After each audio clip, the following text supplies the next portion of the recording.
I am unashamed. What about you? So welcome back to Unashamed. I'm back here in the, what are we calling this? Is this the... It's called the studio. The studio. We're in the new and improved Unashamed. I guess we haven't named it yet, actually. So I know. It's kind of like, because we had the lair, and that was unique to its spot, so we need to think about that. Maybe let's call it the upgrade. Just call it the studio with no name.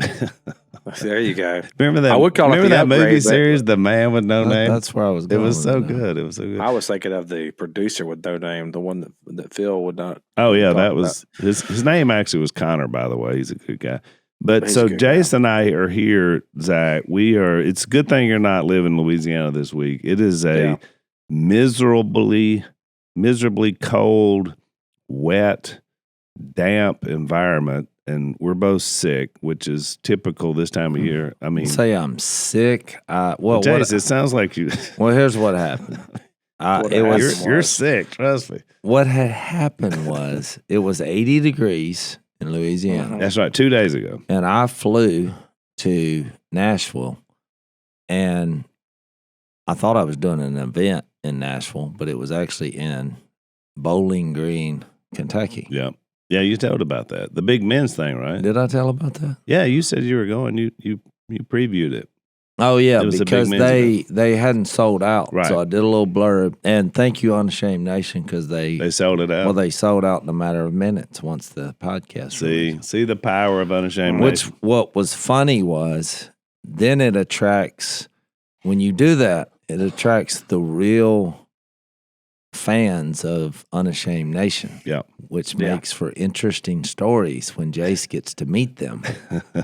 Because we had a little meet and greet that they said was supposed to be. Because they forget nothing that was said. So let me ask you, Jase, how many of what would you say the percentage of the audience listened to the podcast, if you had to guess? Well, half the people were there because they listened to the podcast. So at least 50%, Zach. Do the math. Okay. All right. I would say most people there listen to the podcast. Yeah. But it was one of those events where it's a little awkward because they were doing a fundraiser for a guy who basically challenges men to be men of God. And so they had a dinner and it was swanky. I was the most underdressed person there. Yeah. I find myself that way at a lot of events. I'm fine with it. I am too. I'm just kind of like, well. So, however, I had one of my honey hole shirts on during the plane ride because, and I told you, in a weird way, I'm kind of a fashion model, so I like it. And the person I'm fashioning for literally used to be a 7-Eleven. It's right down the street here, So I had, because it had Jase is the new model for 7-Eleven type fishing stores. Yeah. So I like that because I think it's funny and I like their product. But I have to have the hoodie because my layover in between Atlanta, once I got to Atlanta, it was a very short time. So I had to put the hoodie on. I didn't run, but I was walking fast, which did draw security. Of course. I noticed several security people following me because I had my hoodie on. There's nothing sticking out but the beard. So once again, a victim of facial profiling. Because it's easy for you to make that crossover with your attire, Jase, from Unity Man to Unabomber. It's just, that's the transition that happens when you put the hoodie on. Well, and I had the shades on. Yeah. So it's like, this guy looks like he's trying to conceal his identity. Exactly. And so when confronted with that by a security person, I said, well, I'm in a hurry. But they didn't get it because they didn't know who I was. I thought that was funny. So anyway, we get in this little, whatever you call it, the meet and greet room. I'll tell you the story about the first person there was a 13-year-old kid that had a brain tumor, and they had reached out to us, and so we reached out to the event, and we were like, can we arrange a meeting? Because his story was he discovered us when he was 4, and he was in a hospital bed, which a lot of kids have this happen, and, he has a brain tumor. He's going through one miserable procedure after another. Yeah. And so when you're a kid in that situation, you want to have a way to have a distraction, break the cycle. Right. So he started watching our little duck show, Mm-hmm. and he was just real thankful because he, in his words, that really helped him go through the process. I've heard that so many times from people that have gone through something difficult that the show really helped. Yeah. So lift here their he spirit. is, 13 now. He still has the brain tumor because they can't remove it because of where it's at. Yep. And, it's touching because these guys, that little boy, he never, and I say little, he's 13 and he's bigger than you. I mean, just a huge mountain of a young man. And kind of had a mullet and kind of his hairdo looked like mine, So we were having a lot of fun. I was making him laugh about it. I was like, man, I feel at home. I mean, because he had redneck tendencies. Oh, yeah. And just a fabulous kid. Had a smile on his face the whole time. So I thought, you know what? I'm going to make him a part of the show. And so I said, I want to introduce you because you need people praying for you. And never underestimate the power of prayer. And of course, we gathered around him and said a prayer while we were back there. But so this is kind of where it went wrong. I had a great idea because I thought, man, let's give this guy some attention. I mean, he's a warrior. He's going through all this struggle and he's got a smile on his face. Mm-hmm. So I said, look, I'm going to introduce you when I first come out. And when I introduce you, I gave him one of my duck calls off my lanyard and signed it. And I told him to wash it first or whatever. But he was real excited getting the duck call. So I said, when I introduce you, I want you to blow the duck call. Yeah. I was like, then I'll make some jokes about it. So he's like, okay. I was like, and then what we'll do at the end is like, I'll give you a job to do, to be like my assistant. And so wait for further details on that as we go. So, I mean, I thought it was a great plan. Sounds great, right? I mean, we're drawing attention to this kid. What could go wrong? Well, I introduced him. I told his story. And he doesn't blow the duck call. He just kind of is looking with a grin on his face. And I'm like, blow the duck call. I just, And so then he blew it, which he was actually pretty good on a duck call. I said, now, here's what you do. At the 35-minute mark from right now, blow it again. And so then I know my time is up. So I thought, what could go wrong? Oh, boy. Well, I do the speech. And at some point, I'm like, never. This has to have gone over 35 minutes. Because you've done this enough now where you kind of, your and internal clock. Has it not been 35 minutes? And he just kind of looked at me with a grin. But he still didn't blow the duck call. So I went ahead and quit, got off stage, and my assistant was like, you went 53 minutes. And I thought, well, maybe it was the 35, the 53. And she's like, why would you do that? So she was like chastising me. And I was like, he had one job. I thought he would do it. So then I was like, well, I hope I didn't embarrass him. But then he came up after and I kind of had tears in his eyes and we hugged, and I was like, it truly was, I think, a God orchestrated encounter. Well, he didn't want you to stop. That's what I know exactly what happened. Well, he gave me no explanation. I was like, why didn't you blow the duck call? And he's like, well, I didn't know what time it was. Well, I thought in our world, I figured he's everybody a redneck. He doesn't have a watch. He didn't have a watch. So I was like, well, okay. Well, guys, I'm excited to introduce you to our brand new partner to our show. First time in Unashamed history, I've actually went after this company and said, we want to work with you guys. It's Pure Talk. Being here in Western North Carolina when the storm hit, one of the things that I hated the most was I did not have coverage. So I have made the switch to Pure Talk. I actually got my brand new iPhone right here, as a matter of fact. Pure Talk is America's wireless company whose CEO is a veteran and served a couple tours in theater. It's a wireless company who really does believe in creating American jobs. That's why their customer service team is the good old boys out of Covington, Georgia. That's my old stomping grounds. And here's the deal. Pure Talk is on America's most dependable 5G network. Same towers, the same network as the big guys. but for half the cost. With Pure Talk, you get unlimited talk, unlimited text, and 5 gigs of data for only $25 a month, $25. The average family saves over $1,000 a year on their cell phone bill. You can keep your phone, keep your number, or you can choose from the latest iPhone or Android, which I've obviously got a new iPhone. Switching is easy. I know because I've done it. I just recently switched over, and I'm extremely pleased with the service and the coverage, and most importantly, the price. One of the things I like most about this company is their support of our veterans. And as you know, if you listen to this podcast, we love our veterans, love our Uncle Si. Pure Talk has donated $50,000 to provide scholarships to support veterans learning trades after active duty. They've also helped to eliminate veteran debt and raising donations to end veteran suicide. We really want to get behind these guys, not just because of what they stand for, but because it's a great product. So what you can do is you can go to puretalk.com/unashamed to save 50% off your first month. Make the switch today at puretalk.com/unashamed and join America's wireless company, Pure Talk.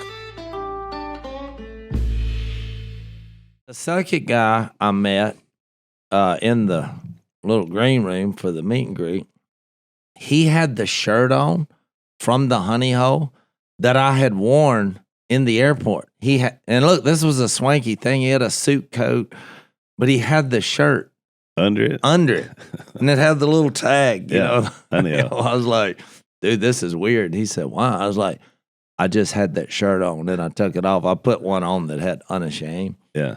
I was like, it's kind of weird you're wearing that shirt that I had on. I mean, that's weird.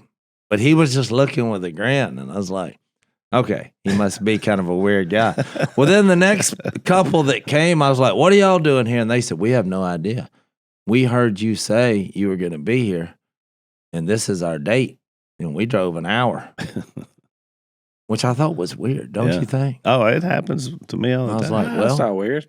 I'd take chill if I listened to a podcast or something. I'd go listen to somebody speak. Be a good little date night. so anyway, it was fun. I mean, we did the event, and I had my son and his wife and 3 grandkids come. They made because the you were trek. close to Nashville. Well, I right? was like an hour and a half, but Right. I didn't even know they were coming, Yeah. which turned into chaos. I mean, my grandkids are 3 and under, 3 of them. You have 3 under 3, yeah. Yeah. So, but overall, it was the first event. So then that night, after the event, got a little scratchy. And then the next day I woke up and I had 0 vocal ability. So that's why you were saying you weren't really sick, but Well, I felt fine. yeah. But now since then, I'm like, well, maybe I got some kind of virus, you know. Yeah. I mean, but it was weird because I literally couldn't make a sound. So then it got weird on the way back because all I could do was basically grunt. So it's like, what is that? There's some star in Hollywood that all he does is grunt. He makes millions of dollars, but I don't know who that is. I just heard somebody say that. I don't know. But I could not make an audible sound for 24 hours. The old football player Marshawn Lynch, that's what he wouldn't speak. He just grunted. Didn't he? Yeah. I kind of But then he wound up doing a bunch of ads because he talked and made millions of Yeah. dollars, which is really smart. There you go. There you So go. I did do some of our kind of new stuff in my speech, which just kind of came out about the kingdom and all. And I did a thing about conversations, which goes in with the book of John, because I had an interesting conversation on the way there. So a guy is sitting next to me, and it's 7:30 in the morning. And when I passed him, because I was sitting by the window, I was like, boy, you got quite the bar going here. Because he had I thought it was orange juice, and he had a cup of coffee, and he had a bottle of water. And I was trying not to knock any of it over Yeah. with my bag. And he said, oh, yeah, I got the Holy Trinity. And I thought, what does that mean? And he said, yeah, I got the Holy Trinity. I got some caffeine. I got the alcohol with the screwdriver. Oh. And I have some water to wash it all down. So I thought, that's an odd way of using the Holy Trinity. Yeah, that might be Bizarro Trinity. Yeah, so I said, well, what do you do? And he said, well, I'm a sports agent for the NIL, in the college world, because that's all just exploding. Oh yeah, it's big money there. But like while he's telling me what he's doing, he's getting him another screwdriver. Mm-hmm. I mean, he put that thing down. I thought it's kind of early to be knocking back whatever this. Well, that's why he needed the other 2/3 of his equation. So then the more he talked, and he was, using some 4-letter words in the descriptions of, and I thought, I need to have a conversation. And so it's like, but time was racing because he was a talker, because that's what he is. He's an agent. He's making the sale. So then when he just asked me, he said, well, what do you do? And I just thought, I'm cutting to the chase right here. I said, I'm a disciple of Jesus. That's how they call you, cut to the chase, Jase. It was like sound effect head, because he said, what do you do? And it was like, whoop. When I said a disciple of Jesus, I was like, now, to make money, I've, build duck calls. I'm an entertainer. And I brought up our little duck show. And he's like, you're one of those people? And I was like, yeah, who would look like this without some reason? And so I started talking about Jesus, because I said, what do you do? And I'm saying I got that from Jesus. I just thought, what if this is a God architected encounter? Yeah. And what's so weird is that after I got through with my speech, I never heard another 4-letter word. And at the end, it was so funny when he got up, because it was only a 37-minute flight. He's like, and God bless you and all that y'all do in that. God bless him. It was kind of a weird, and I don't know, it may have been because he had about 4 screwdrivers. But I thought, it changed the whole conversation and narrative. And I thought, you never know, just that one encounter, where that will go. Yeah, because it's a little uncomfortable for them to continue down a trail when you kind of introduce that. So I made a point, though, when I got to the book of John. I said most encounters with Jesus starts with a conversation. Mm-hmm. And you really see that in the book of John. You have these portraits, once we leave chapter 1, of these just everyday conversations that came up. Yeah, they make the impact. Jase, when you were doing Bowling Green, so I was on my way home from the Southern Lair and to come home to preach this weekend. And so we stopped and did a little marriage event. It was just kind of impromptu. A guy I met, pastor there at Bethel Baptist in the metropolis of Citronelle, Alabama, which is just north of Mobile. I mean, our kind of folks, And so they had a little marriage event, and there were probably, 50 or so couples at this event. Lisa and I shared a little bit about what God's doing through us and our ministry. But they had a little cool thing they were doing, because it was their marriage enrichment event. So they put these little verses on every table. And so you had about 6 or 8 couples around every table. So we were at ours, and they'd put a verse from Song of Solomon. Now, I just got to tell you, if you ever go and read Song of Solomon, it's quite the book to read, because Solomon... It's at least PG-13. At least. And so they had all these verses from Song of Solomon, and your table was supposed to read the verse and then come up with a pickup line from the verse. If you want to your spouse, if you were going to say, hey, let's, here's a pickup line from Song of Solomon. That sounds dangerous. It was. And it was very funny, because all throughout the night at different points, they would have someone from the table come up on the mic and tell what their pickup line was from the verse. They'd read the verse, then tell the pickup line. So our guy at our table had a pretty funny one. I can't remember what his was, but the one I remembered, I wanted to tell you, because it was so funny. I laughed so hard. So here's the verse. It's the Song of Songs 17. And this is in the Bible, by the way. So some of you out there say, this is in the Bible? Yeah. Your navel is a rounded goblet that never lacks blended wine. Your waist is a mound of wheat encircled by lilies. That was the verse, which is, and so Solomon's describing his, the love of his life in this Song of Songs. So he had to come up with a pickup line. So and these are Alabama, these are our kind of people. And the guy's pickup line was, let's grab some cheap wine and make some biscuits.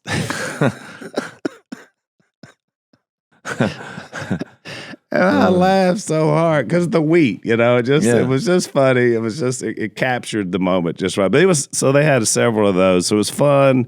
And yet we got up and shared some of what God does in marriage. And then I had some couples afterwards that really shared some life-changing stuff. So it was really good. So Zach, we got some really good news from our good friends at Preborn. You know, they've been doing a campaign with us all last year, and Unashamed Nation helped save how many babies? Do you remember what they told us? Yeah, last year Preborn saved 5,000 babies thanks to the generosity of the Unashamed Nation. 5,000. Life is not just about numbers, and yet we talk a lot about it because it seems so devastating, just kind of what's going on in our culture and our country. And now these abortion pills have made it easier for abortion to happen. It accounts for about 60% of all abortions. So, you know, we would think because of Roe v. Wade and now freedom and the states are making decisions, it'd be better, but in some cases it's actually worse, which makes our job, I think, all the more important, and that's why we partner with Preborn. There's an urgency that's there, I think, that we realize more than any other time. Preborn's network of clinics shines a light into this darkness by offering free services to women considering the future of their baby, including the abortion reversal pill. And again, that's an important thing now because there's so much of that happening. This powerful remedy can help to reverse the curse of the toxic pill.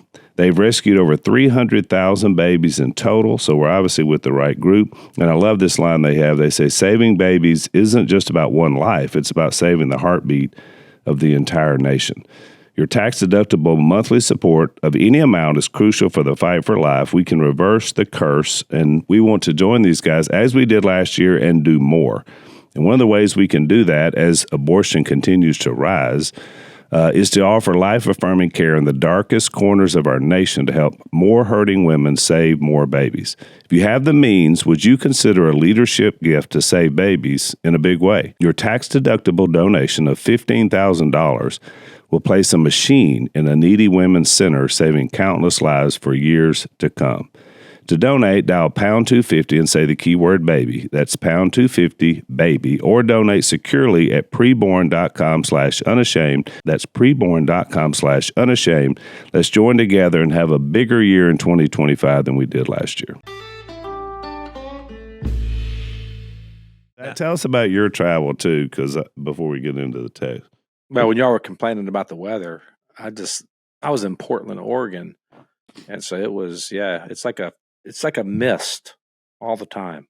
It's like someone's got a spray bottle and they're just spraying you the whole time. So yeah, we went up there and it was good. We got to go to the Bible Project and see what they were doing. I love that ministry. I did tell them about Phil not knowing who Tim Mackey was and who is Mackey.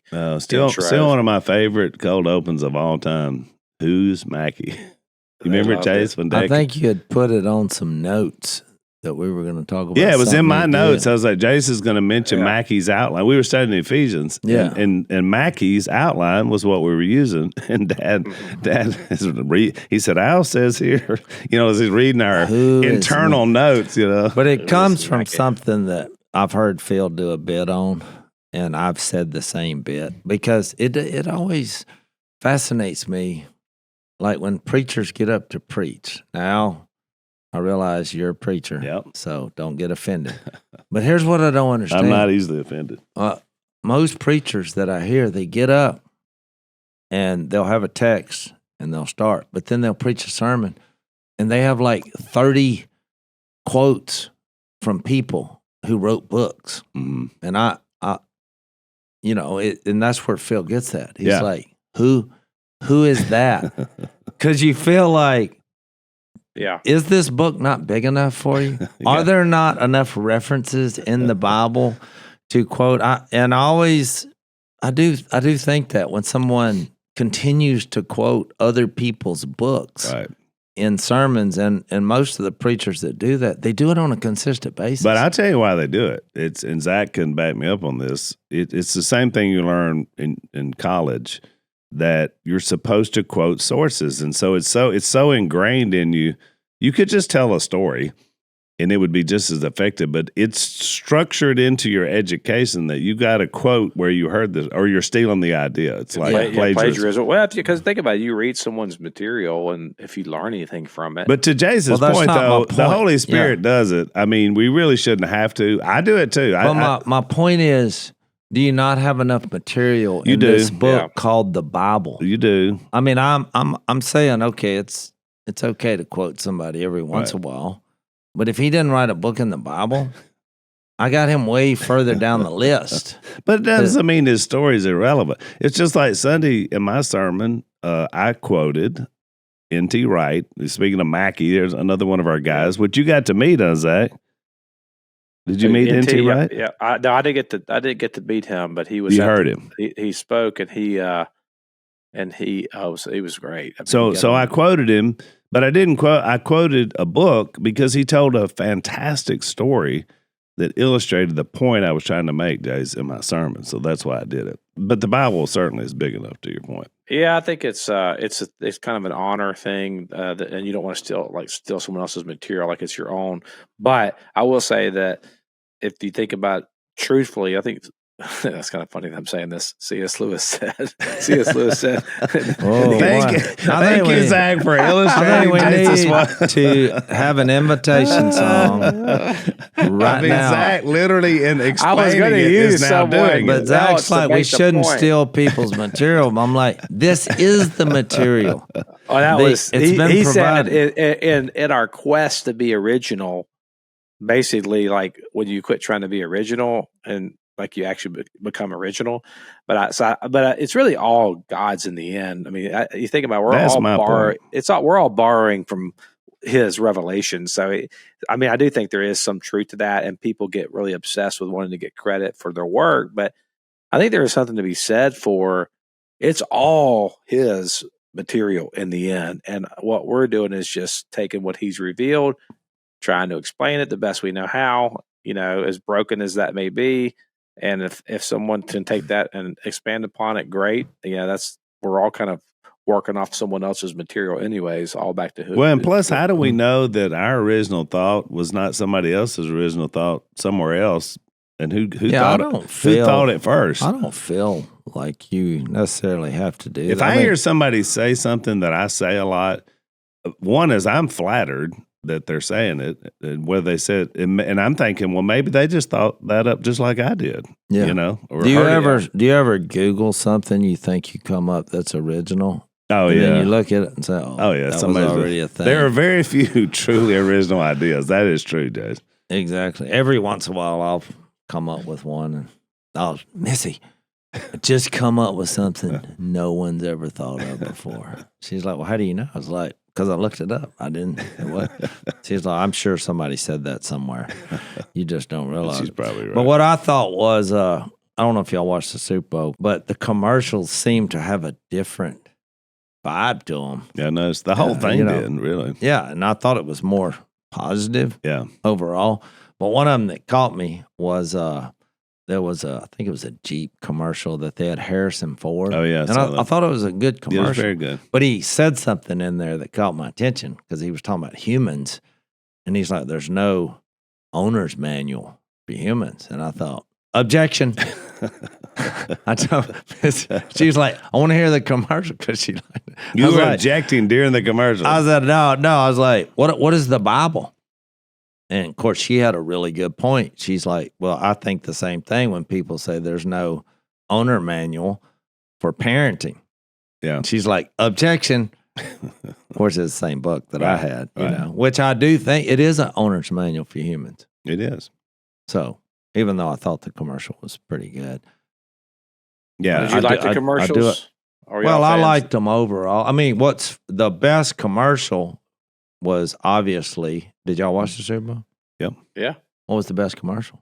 My favorite was the WeatherTech commercial because it was hilarious. The ones I always laugh at are the ones of some little business that you've never heard of before, and they just roll the dice. Like it's usually in the second half, which the rates are probably cheaper, and it's just some company that's just some random business thing, and you're like, what was that? Yeah. That was somebody taking everything they had and putting it all out on the table and saying, I'm hoping this will get us some more business. I mean, Well, 30 seconds cost $8 million. $8 million. $8 I kept million. looking for the Unashamed ad. Well, what was crazy was all of a sudden it was just kind of to go in with your Song of Solomon theme. It was just a breast commercial. Oh, I did from not. every conceivable I hate angle. to say this, but I didn't miss that one. And I thought, this is terrible. What are we doing? But then when it got to it was the breast end, cancer. Yeah. yeah, I thought, okay, I forgive you. Yeah. Because their point was a pretty good one. Which actually, you're right. When we were all watching that in real time, because all my grandkids are there, we went from like complaining and where's the remote to then cheering by the end because it's like, ma'am's got breast cancer. So it was like, that's what I the thought. switch. I thought if you want to just really draw people's attention to something, I'll offer you forgiveness on that. Yeah. So, and I saw someone had posted on Instagram. It was a picture of the halftime show, and I'm Generation X, and it said Gen X. What did it say? Something about how that has never been more confused in their life. I didn't quite get the whole. I feel like the pop culture is like leaving me behind. I couldn't. Well, my take on it was I didn't understand it at all because it's obviously not my genre of music or whatever. Because I just couldn't understand it. Like I couldn't hear the words or get them. But I thought, well, they're not exposing body part. Some of the halftime shows in the last 10 years have been just lewd. Yeah. And it wasn't that. So I thought, well, that's good. And, they had the red, white, and blue like dancers. And I thought, well, there's a little bit of patriotism. So I took the positives out of it, but I have to admit, I don't get it. It's not it obviously wasn't made for me. Y'all should follow my lead. I mean, once they went in a different direction for halftime shows, which Missy and I was trying to figure out when that was, but it's been at least a decade. Yeah, about a decade. We don't even watch it. Yes, when it's time to go. I feel like it was muted. It was the Justin Timberlake, Janet Jackson when he. Yeah, that kind of started it. Maybe that's when I left the building, but then we muted it and actually we called one of our kids. I think we just talked the whole time. But I had a hard time watching the game. It was just a strapping. It was.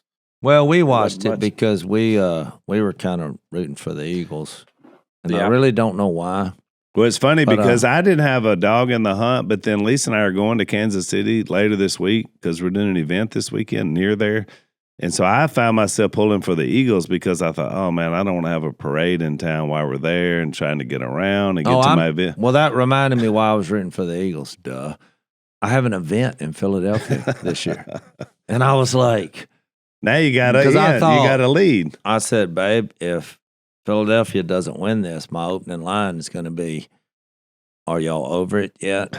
I was like, so I think I'd rather them win. Yeah. And I told her, I said, because I watch football, and without commercials and without the halftime show, I watch the Red Zone. I don't like commercials or any kind of outside influence. Yeah. And I met Scott Hansen at the Tebow event who does the NFL Red Zone, and I love this guy. Yeah. He's awesome. He loves the Lord. He's a good guy. And so I just told her, I was like, I think Philadelphia, before the game started, I said, I think Philadelphia is the better team. I picked them by 10. I think they're going to win. Yeah, I picked them by 10. So then we were rooting for them. And so now I can't wait to be in Philadelphia. Of course, I saw the way they celebrated the win, and I thought, they burned the city down. Now I realize why I'm called to Philadelphia. That's right, yeah. I need to. It's a mission field. Yeah, I just need to teach them the proper way to celebrate. But how many years have been since that caught on? Like, okay, we won, we're happy, so let's destroy things. I think it has to do with the amount of alcohol that's been. We're back to the screwdrivers out. Do you think they were drinking there, Jase? Do I think they were drinking there? What gave it away? Tearing down stop signs and traffic lights. Well, I read one headline that if you look in the backdrop, Zach, there's people falling down without people pushing them. They're staggering, falling down. It looked like a big wind was blowing. I did see the cocktails at the actual Super Bowl. I didn't do the research on. I just read the headline. It said $60 for a cocktail. So you're going to pay for it if you want to get drunk. $60. I Well, thought, the man, Super Bowl was at New Orleans. All the Philadelphia, I think they were just getting hammered their own watching streets. it, and then they went to the streets. Did you notice? I think it was in the pregame. They showed the comparison. So the very first Super Bowl, the average ticket cost was $12, and this year was $5,850. Yeah. The average ticket. Well, I saw somewhere that in the late 60s, a Super Bowl ad cost $37,000, which is a lot. Yeah. And now it's $8 million. Yeah, exactly. So, and that arrow, they had a chart, and that thing has gone straight up. Were y'all as shocked as me that no sitting U.S. president had ever been to an actual Super I Bowl? was surprised. I was shocked. surprised. Because I was- think that's low hanging fruit. Like, if you're the president, And I was really surprised that he got cheered and Taylor Swift got Got booed. booed. I know. It was So crazy. it was bizarre. I thought, what's happening? which kind of talks about that different mood change you were talking about, just kind of general. Overall. Well, I actually brought up and Lauren Daigle knocked it out of the park. Oh, Yeah, had our own Lauren Daigle Yeah, represented. Louisiana girl. She was awesome. Yeah, and she sings about Jesus. Yeah. And her. she's the time. real deal. I went to an event at Angola prison, and she was there with us, and there was about 15 of us that went back into the death row area and just kind of met with some of the inmates, prayed with them. Really just bring hope behind bars. You think about. I mean, Phil spoke there before. Had one of the greatest lines ever. You can be under lock and key and still be free. And Yeah. me and Jill had commented just watching her interact with people. She's such a sweet person, amazing, genuine, loving person. That was pretty, but she did great. I thought she represented Louisiana very well. Oh, I agree. And my, Harry Connick Jr. was Yeah. he on there? Was he on there? Yeah, I missed yeah, him. he did it at the end of the pregame show. I didn't see all the pregame stuff. I love the tribute stuff they did, like to what had happened in New Orleans, and I just thought that was really I thought well it was done. better. Yeah, and it's not, like you think about it, even in 5 years, just the idea that we're like saying, man, yay to law enforcement, to first it was just, I thought it was very, very positive. I thought the NFL did a nice job with that, because some of the stuff they've done in the past, I'm like, I thought that was a lot better. How is Phil? Well, it comes and goes. Comes and goes. I mean, I think he had a pretty rough week with he had another back procedure, which I think this is number 6 or 7, and Seems to get a little harder to come out from under the anesthesia every time. He did. He was seem in a fog for a few days, and kind of doing a little bit bizarre things, but a week later, I mean, yesterday he seemed to be doing a little better, but little more it's talkative. like we're losing each time. It's like it's that much harder to come back mentally. I mean, he's kind of got two things working against him, physically and then mentally. Yep. And so they're compounding each other. So we're doing our best to make them comfortable. Yep. We've gotten them closer to town. Which has been much more helpful for us to take care of them properly. Yeah. And cook for them and everything. Well, that's a big deal. Yeah. It is, but they seem excited about it, and for the most part. Last thing Dad said to me yesterday, Jase, when I was leaving and telling him bye, he said, well, I don't know. Now keep visiting us. Yeah. And I said, okay, Dad, I will. I promise. Yeah, And when I'm in town, I'll be here every day. Yeah, we appreciate your prayers, but that's the goal now. I mean, I think they both realize that, we're in the passing the legacy down stage, because there's really no cure for my dad's condition. Yeah. And we're not underestimating the power of God. He can do anything he wants at any time, which, to go back to that boy I met, and his name is Mason. So for you prayer warriors, if you want to put Mason on your prayer list, I mean, the boy has a brain tumor and they can't do anything about it. And despite this kid's attitude being great, I mean, I know that's got to be difficult. And so, we don't underestimate the power of God. But where things are now with my dad, I mean, there just seems to be no way to reverse what's going on. So, yeah. And so we appreciate the support, because now it's more just us making sure that they're comfortable and taking care of them too. Zach, I forgot to tell you, I met a couple when I was in Citronelle, Alabama, that has met you and Jill. They actually brought supplies up to you guys And they have a son named Slade who met Bear at camp here at Camp Chioka, and he's coming back this summer. Do you remember them? I do. They were at that little church I was at way up there in central Alabama, and they said to tell you hello. But I just thought, man, what a small world that I run across this couple who had actually physically come and supported the hurricane relief work in your area. Oh yeah, it was wild how many people we had come up from the Unashamed Nation to help us. It was a lot. I mean, quite a bit. And one of my favorite stories was a lady who had listened to the podcast, wanted to be baptized. I think I've told this story before. I think it's cool though. She wanted to get baptized. I connected her with a local church in another part of North Carolina. She gets baptized in that church, becomes part of that church. Her and her whole family, they all come to know Jesus, and then they brought an entire group from that church to come serve here for about 4 days. And I thought, man, the kingdom is just amazing when you see God's people come together. And one thing happens today that has repercussions, 3 years later that you never see coming. Well, there was a couple there, Jase, that had there were two boys there, and I guess there were two different families. They were about 11 and 12. And so the boys were there at the beginning, and then they left, of course, when the marriage event started. But one of them's name was Jase. And he said, "This is Jase." I said, "Hey, Jase." And I said, "How old are you?" And he said, he said he's 11. I said, "Were you named after like our Jase?" And he looked at me and he said, "Yes, sir." And I said, "I'm so sorry." Yeah. And everybody started laughing, But I mean, he was literally named after you. And then the parents told me they love the show. And so, I just wonder how many young Jases are out there running around America. I don't know. It's a big responsibility. I know. I just hope they turn out well. Yeah, me too. Well, that's why I'm talking about Jesus so much. Which in our prep for where we are in John 1, when we left off where it says the next day John was there again with two of his disciples. That's in verse 35. So when he said, he saw Jesus passing by and said, "Look, the Lamb of God," which we had discussed earlier what that meant.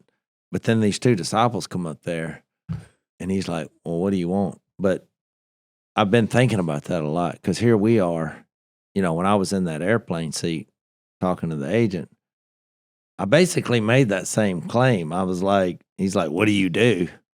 Which most in our culture, we always say, "What do we do for money?" Yeah. But I've tried to change that. So when people ask me, "What do you do?" That's my answer. I'm like, I follow Jesus, or I'm a disciple of Jesus.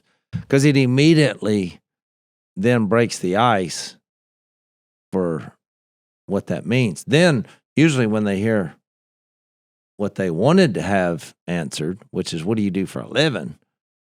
which they think is interesting. Yeah. Oh, you're on TV, make duck calls. These are interesting things. Yeah, because if you just say, I'm an attorney, accountant, I mean, like, it's not that those aren't important. We love it. But at the same time, it's like, would you say, I mean, that's a lot of people doing that. But when you say, I make duck calls and I'm on TV. Yeah, I'm an entertainer. People are like, "Oh, well, that's interesting." But I like the fact that they think it's more interesting that I didn't lead with that. Yeah. I mean, I just was laying down who I am here. And now we can talk about this other stuff. Right. Which my point was when the conversation ended, he didn't end on duck calls or TV or agent. He was like, he was trying to then assert his religious background, which was, "May the Lord bless everything." So, I remember something I heard in a class somewhere. But I was bringing that up because, I had all these notes on what I was going to do for my speech, which none of that worked. When you get up, it just like you tend to go to default setting.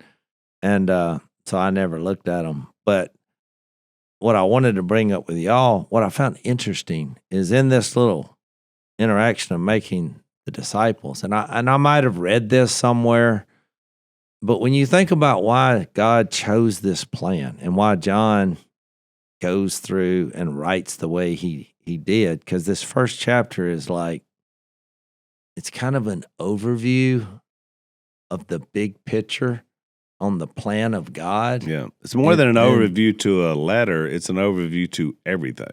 Yeah. So then, like, as you read this, you're constantly going back to what he introduced. So I've really been looking at it through those glasses, I guess. And it, you know what really kind of just hit me between the eyes, which I guess I knew this. I'd never thought about it. But think about what Jesus did and why he had to go to the right hand. Now, one, we make the point accurately from Hebrews that he's there on our behalf in God's presence because he's made atonement for our sins. You know, think about Hebrews 1 where it says, after he provided purifications for sins, this is 1 through 3, he sat down at the right hand of the majesty of heaven. And so I get that's a part of it. But when you read chapter 6, chapter 7, chapter 8 of Hebrews, it's kind of deeper there. It's like he's our sacrifice that's living forever. But also another thing is by him doing that and remaining a man, he's bound to one location. Mm-hmm. So if he could pour out his spirit and think Galatians 4, 1 through 6, where it says he's given us the spirit of his son. Yep. Well, he now could be in multiple places at one time, which would become a ministry of showing humanity, heaven and God on the earth. Yes. So what hit me in that was, you remember in 2 Corinthians, I didn't notice because it made me go back and read 2 Corinthians chapter 2 all the way through the first part of chapter 6 on how many times he's talking about this ministry. And he calls it the ministry of the Spirit. Yeah. And it's like humans that have become Jesus on the earth. And I thought, what a plan this is from God's perspective. Yeah. Now, have you ever thought about that? Yeah, I love it that you're bringing it. It's a multiplication model idea because I always say Jesus could have stayed on earth and then beamed himself around the planet to do whatever he wanted to. But he, in his infinite wisdom, he understood it was better to have us do that. It was like we were just describing on this podcast. I mean, this past weekend, you were in Bowling Green, Kentucky. I'm in Citronelle, Alabama, and Zach is in Portland, Oregon. The three of us do this podcast and we share our Bible study together and it beams out to a lot of people. But then sometimes we go out and we were in 3 individual places the same weekend sharing the same message face to face to people. That's exactly what Christ did through the Holy Spirit. You've got the central message of who God is, but then by giving us the Spirit, now we're able to be literally around the world at the same time. Yeah. I mean, it was a brilliant plan.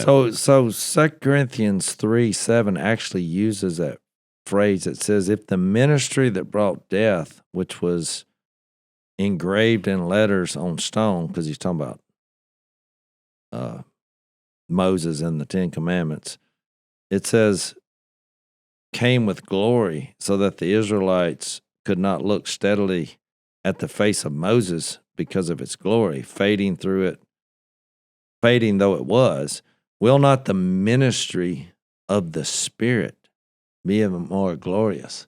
I like that little phrase, the ministry of the Spirit, which then he leads to something that we've read many times where it says in verse 17 of chapter 3, now the Lord is the Spirit, and where the Spirit of the Lord is, there's freedom. And we who with unveiled faces all reflect the Lord's glory are being transformed into his likeness with ever-increasing glory, which comes from the Lord who is the Spirit. But it made me think of the big picture of John when he said, in the beginning was the Word, and the Word was with God, and the Word was God, and then the Word became flesh, verse 14. But when you go back to creation and you have God and the Holy Spirit hovering over the waters, and then God said, let there be light. So boom, then creation is born, and they go through it all, and it's all good, it's all good, it's all good. And then it gets to 26, and it's like, and let us make man in our image. Well, I started thinking about this. Here's Jesus becoming a human as the image of God. Then here's us becoming a new creation. Yeah. Who were originally made in the image of God. Right. And what is the image supposed to represent? It's reflecting people who come to you back to the original creator. Right.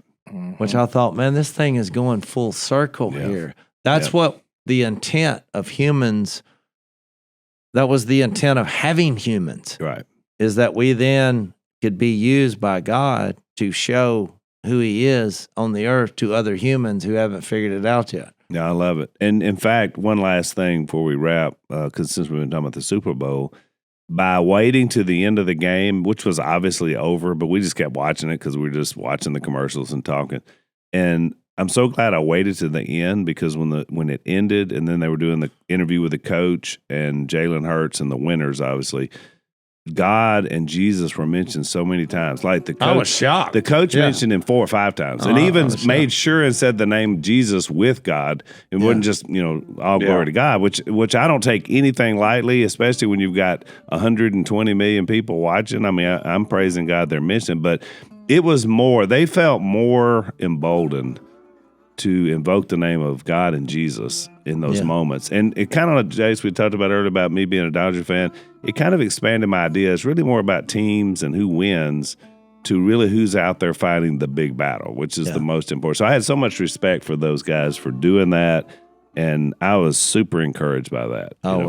Which was good. All right, well, we're out of time. We'll get back to John next time on. Thanks for listening to the Unashamed podcast. Help us out by leaving a rating and review on Apple Podcasts. And don't miss an episode by subscribing on YouTube. And be sure to click the little bell and choose all notifications to watch every episode.